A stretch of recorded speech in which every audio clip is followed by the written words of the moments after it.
Eyes بن عمر ایک صحابی ہیں اور فتح مکہ والے سال ابھی تک حضرت ابو سفیان رضی اللہ تعالیٰ عنہ مسلمان نہیں ہوئے تھے. تو کسی نے ذکر کیا تو اس نے ابو سفیان رضی اللہ تعالیٰ عنہ کا نام پہلے لیا اور آئز بن عمر کا نام بعد میں لیا.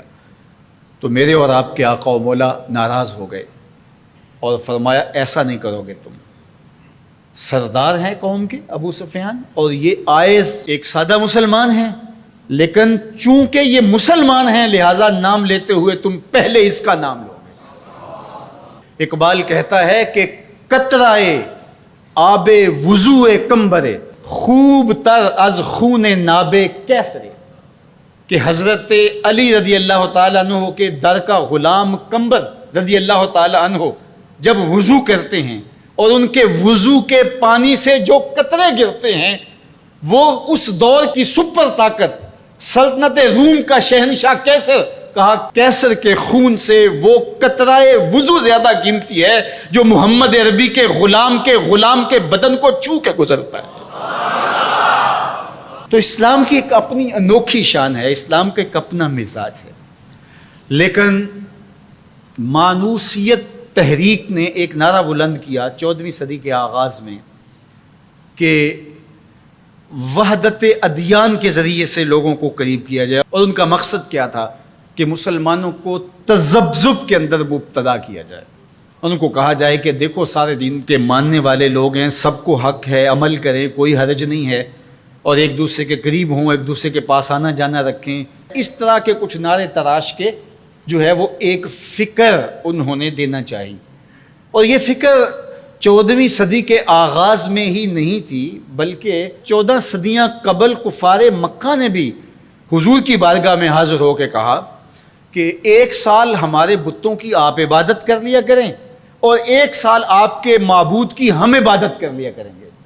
اس کا فائدہ یہ ہوگا کہ اگر آپ کا دین سچا ہوا تو ہمیں فائدہ ہو جائے گا، ہماری آخرت اچھی ہو جائے گی، اور اگر ہمارا دین سچا ہوا تو آپ کا کام بن جائے گا. باہمی مناقشت، لڑائیاں، الجھاؤ یہ بھی نہیں ہوگا، دونوں کا فائدہ ہو جائے گا. جب انہوں نے یہ پیشکش حضور سے کی تو حضور کے سینہ اطہر پہ سورہ الکافرون کا نزول ہوا. قل یا ایھا الکافرون لا اعبد ما تعبدون، اے محبوب فرما دو کہ جن کو تم پوجتے ہو ان کو میں نہیں پوجتا، اور جس کو میں پوجتا ہوں اس کو تم پوجنے والے نہیں ہو، اور جس کو تم پوجتے ہو میں کبھی بھی اس کو پوجنے والا نہیں ہوں. لکم دینکم ولی دین، تمہارا دین تمہارے ساتھ، میرا دین میرے ساتھ. تو یہ ایک الگ تشخص ہے میرے اور آپ کے آقا و مولا کے سینے پہ اتاری گئی صورت کے ذریعے سے جو واضح کیا گیا. ہر دور کے اندر ایسا ہوا، لیکن میں نے عرض کیا کہ 14ویں صدی کے اندر خاص طور پہ اس کا ڈور ڈالا گیا، اور اس وقت سے یہ تحریکیں چل رہی ہیں. اور بڑے بڑے نام ہیں، ان میں سے کچھ نام آپ بھی جانتے ہیں جو نادیدہ یا دیدہ طور پہ اس فلسفے کے زیر اثر آئے اور انہوں نے یہ تبلیغ شروع کر دی جو اسلام کی بنیادی فکر کے منافی ہے. گزشتہ دنوں پاکستان کی قومی اسمبلی کے اندر ایک مندر کی تعمیر کے حوالے سے جب بات چلی تو ایک صاحب نے کہا کہ کسی دین کو کسی دین پر کوئی برتری حاصل نہیں ہے، کہ میں مغرب میں ایک گرجا گھر میں نماز پڑھی ہے اور انہوں نے مجھے اجازت دی ہے. وہ تو چرچ فروخت کر دیتے ہیں تو آپ مسجد فروخت کر دیں گے؟ وہ اپنا دین ترک کر چکے ہیں، وہ تو ان کی خواہشات کا مجموعہ ہے، تحریف راہ پا چکی ہے، اور انہوں نے ان خواہشات کے نتیجے میں جو مل بیٹھ کے فیصلہ کر لے اس میں وہ اپنی عبادت گاہ کو بیچ دیتے ہیں. تو کیا ہم اپنی عبادت گاہ کو بیچ سکتے ہیں؟ ہم کہتے ہیں جی وہ دیتے ہیں تو ہم بھی دے دیں. یہ کیا بات ہوئی؟ اگر آپ نے ان کی رواداری دیکھی ہے تو ذرا اس کو اپنے سیاسی کلچر کا حصہ بنائیے، تھوڑی سی وسیع و ظرفی کا اظہار کیجئے. مسلم لیگ کے دفتر جو ہیں وہ تحریک انصاف کے لیے کھول دیجئے کہ آپ یہاں اجلاس کر سکتے ہیں، اور تحریک انصاف سے کہیے گا کہ وہ پیپلز پارٹی کے لیے، ان کو کہیے گا کہ آپ نون لیگ کے لیے اپنے دفتر کھول دیجئے. وحدت ادیان تو بعد میں ہوگی، وحدت سیاست تو ہو لے پہلے. تم سارے مسلمانوں ایک ملک کے رہنے والے ہو تو پتہ چلے جی یہ بڑے وسیع و ظرف ہیں. وہاں تم اپنے لیڈر کے لیے مر جاتے ہو، اور اسلام کوئی یتیم مذہب ہے؟ یہ محمد عربی کا لایا ہوا دین ہے. تم اپنے سیاسی مفادات پہ کوئی کمپرومائز نہیں کرتے ہو. یہ کیا تمہارا فلسفہ کہ انہوں نے اپنے چرچ میں اجازت دے دی تو ہم بھی دیں گے؟ میاں ان کی غیرت اجازت دیتی ہے، ان کا دین جو خود ساختہ ہے، اور حضرت عیسیٰ کو چھوڑ کے جو انہوں نے اختیار کیا ہے، ان کی تربیت ان کے نفس نے کی ہے، اور ہماری مسجد کے حوالے سے تربیت محمد عربی نے کی ہے۔ ہمیں تو یہ بتایا گیا سامان مسجد نہ برائے سوختن نہ برائے فروختن، مسجد تو مسجد رہی، مسجد کے اندر جو ٹوٹی ہوئی چٹائی ہے آپ اس کو بھی نہیں بیچ سکتے۔ باقی وہ آپ کے لیے یا دو چرچ کھول رہے ہیں اور کہیں کہ وہاں نماز پڑھیں اور آئیں، وہاں ہمیں آپ کو اجازت دیتے ہیں۔ میں آپ کو ایک پیشکش کرتا ہوں کہ انہیں کہیں کہ تم بڑے وسیع و ظرف ہو مگر بہت کشادہ ذہن ہے، تو ہمیں مسجد کرتبہ میں نماز پڑھنے دیں۔ مسجد کرتبہ میں جو مسلمانوں کی بنائی ہوئی ہے، 10 مربع کلومیٹر پر پھیلی ہوئی وہ مسجد، اس کے باغات، اس کے احاطے، اس کے متعلقات اگر شامل کریں، حمام شامل کریں، تو 10 مربع کلومیٹر پر وہ مسجد تھی، اور 1400 ستونوں پر پھیلی ہوئی مسجد کا حال۔ اللہ اکبر! جب رات ہوتی تو اس زمانے کے اندر 7500 مشعلیں اس مسجد میں چراغاں کرتی، 30 فٹ اونچا اس کا چھت ہے، اور آج بھی وہ دیکھنے کے قابل ہے۔ اقبال نے بے ساختہ وہاں جا کے کہا تھا کہ تیرا وجود مردان خدا کی دلیل، جنہوں نے بنایا ہے پتہ چلتا ہے کوئی تھا، تیرا وجود مردان خدا کی دلیل، وہ بھی جلیل و جمیل تو بھی جلیل و جمیل، وہ بھی جلیل و جمیل تو بھی جلیل و جمیل، تیرے ستون بے شمار تیری بنا پائیدار، شام کے صحرا میں جیسے ہجوم نخیل۔ تو وہ مسلمانوں نے بنائی ہوئی ہے، 800 سال مسلمانوں نے اندلس میں حکمرانی کی، اب وہ مسجد مسلمانوں کی تعمیر کردہ وہاں موجود ہے اور گرجا گھر میں تبدیل کر دی گئی ہے۔ 2008 میں مقامی مسلمانوں نے پوپ کو درخواست دی کہ جس رواداری کی، مذہبی رواداری کی آپ بات کرتے ہیں، اس رواداری کو قائم کرنے کے لیے ایسا کیا جائے کہ ہمیں بھی اس مسجد میں نماز پڑھنے کی اجازت دی جائے۔ یہاں گرجا گھر ہے، تصویریں لگی ہوئی ہیں، اور وہ آ کے عبادت کرتے ہیں عیسائی، تو ہم بھی ایک گوشے میں عبادت کر لیا کریں۔ مغرب جس رواداری کا پرچار کرتا ہے اس کا عملی ظہور ہو جائے، لیکن پذیرائی نہیں بخشی گئی۔ کہاں گئے وسیع و ظرف؟ تم کہتے ہو گرجوں میں نماز پڑھنے دیتے ہیں، تو وہاں 2 رکعت پڑھ کے دکھاؤ۔ 2011 میں اللہ نے توفیق دی تو مجھے شوق تھا کہ میں مسجد کرتبہ دیکھوں، بچپن سے پڑھتے آئے، مسجد کرتبہ کی یادیں خیالوں میں نقش تھیں۔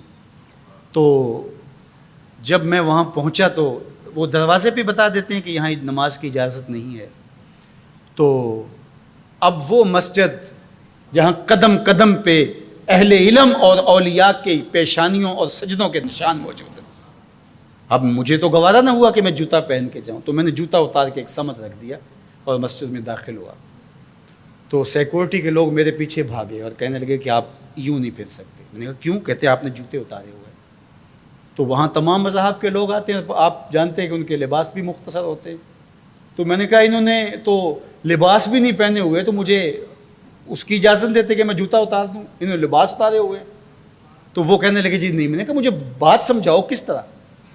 تو جو گفتگو ہوئی وہاں، جو میرے ساتھ ترجمان تھے ان کے ذریعے سے، وہ یہ تھی کہ چونکہ مسلمان مسجد کی تعظیم کرتے ہیں اور مسجد کی تعظیم عبادت کا روپ ہے، اور وہ مسجد کو تقدس دے کر کے اس کی تعظیم کرتے ہیں، اور آپ نے جو جوتا اتارا ہے آپ کی نیت میں مسجد کی تعظیم ہے، یہی ہے۔ میں نے کہا بالکل یہی ہے۔ یہاں بڑے بڑے مشائخ اولیاء بیٹھتے رہیں تو کس طرح میں اپنے جوتوں سے اس فرش کو روندوں؟ تو انہوں نے کہا جی ہم اجازت نہیں دے سکتے۔ تو ان سے بہت کہا، لیکن وہ کہنے لگے یہ ہو ہی نہیں سکتا، تو ہم ساری مسجد نہیں دیکھ سکے اور واپس آ گئے۔ اور 2014 میں پھر دوبارہ جانا ہوا، پھر یہی میرے ساتھ مسئلہ ہوا۔ تم کہتے ہو بڑے وسیع ظرف ہے، میں اپنا تجربہ بتا رہا ہوں۔ تم کہتے ہو چرچ میں نماز پڑھنے دیتے ہیں اور وہ جوتے اتار کے نہیں جانے دیتے۔ او میاں، وہ تمہارے لیے ایک کھلونا رکھا ہے، تمہیں بہلانے کے لیے، تمہیں ورغلانے کے لیے وہ رکھا ہوا ہے۔ انہیں پتہ ہے اس سے بہل جائیں گے، اور وہ بھی شور جا کے کریں گے کہ ہماری مسجدوں میں بھی ایسا ہونا چاہیے، ہم بھی وسیع ظرف ہوں۔ وہ تمہیں دھوکہ اور فراڈ دینے کے لیے کیا ہے۔ اقبال نے کہا تھا اندروں تاریخ تر از چنگیز، یہ بظاہر میٹھے میٹھے لگتے ہیں لیکن ان کا اندر چنگیز سے بھی زیادہ تاریخ ہے۔ تو جو گرجے فروخت کر دیتے ہیں، آج آیا صوفیہ کہ ان کو کیوں تکلیف ہو گئی؟ اور وہ سلطان محمد الفاتح نے خریدی ہوئی ہے، اور آج آیا صوفیہ سجدوں سے آباد ہو رہی ہے۔ آج وہ مسجد اذانوں سے پرنور ہو رہی ہے اور ماحول کے اندر وہ عجیب خوشیاں پھیل رہی ہیں۔ تو تکلیف اسلام سے ہے، وہ چاہتے ہیں کہ یہ تذبذب میں مبتلا ڈھیلے ڈھیلے مسلمان رہیں، خیر سے رہیں، ان سے کیا ہماری پریشانی ہے؟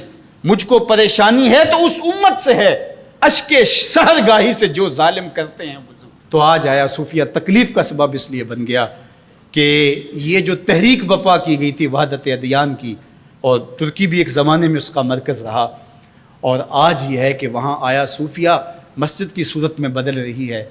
لیکن مغرب خوش ہے کہ پاکستان میں مندر بن رہے ہیں، عربستان میں مندر بن رہے ہیں، اور اسرائیل کے ساتھ ہم عربوں کے تعلق کو مضبوط کر رہے ہیں، لیکن یہ تمہارا ادھورا سا خواب ہے جو کبھی پورا نہیں ہوگا، یہ وقتی ہوگا۔ انشاءاللہ وہ وقت دوبارہ آنے والا ہے کہ پوری کائنات پہ جھنڈا میرے حضور کا ہی ہوگا۔ ملیں گے سینہ چاکانے چمن سے سینہ چاک، بزم گل کی ہم نفس باد صبا ہو جائے گی، شبنم افشانی پیدا کرے گی میری سوز و ساز، اس چمن کی ہر کلی درداش نہ ہو جائے گی، آسمان سحر کے نور سے ہوگا آئینہ پوش، ظلمت رات کی سیما پا ہو جائے گی، شب گریزاں ہوگی آخر جلوہ خورشید سے، یہ چمن معمور ہوگا نغمہ توحید سے۔